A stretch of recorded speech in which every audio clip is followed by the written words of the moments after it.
સુરતની flying squad કચેરી સુરત તથા ભૂસ્તર વિજ્ઞાન અને ખનિજ કચેરી ભરૂચ તેમજ ઝઘડિયા મામલતદારની તપાસ ટીમ દ્વારા ઝઘડિયાના રાણીપુરા ઉચેડિયા ગામના સીમ વિસ્તારમાં આકસ્મિક તપાસ હાથ ધરવામાં આવી હતી. આ આકસ્મિક દરોડા દરમિયાન રાણીપુરા ઉચેડિયા ગામના નર્મદા નદી પટ્ટી વિસ્તારમાં ચાલતા સાદી રેતીના બિન અધિકૃત ખનન અને વાહનની તપાસ હાથ ધરવામાં આવી હતી.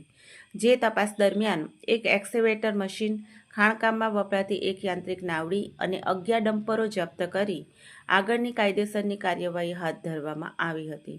દરોડા દરમિયાન કેટલી ટ્રકો નંબરો પ્લેટ વગરની તથા કેટલી ટ્રકોની નંબર પ્લેટ પર જાણી જોઈને કોઈ કેમિકલ લગાવી ખનિજ વહન કરવામાં આવી રહ્યું હતું. આવી નંબર વગરની ટ્રક દ્વારા જાહેર હાઈવે પરથી ગેરકાયદેસર રીતે ચોરીનું ખનિજ વહન થઈ રહ્યું હોવા છતાં જિલ્લા આરટીઓ તથા સ્થાનિક પોલીસ આંખ આડા કાન કરી રહી છે.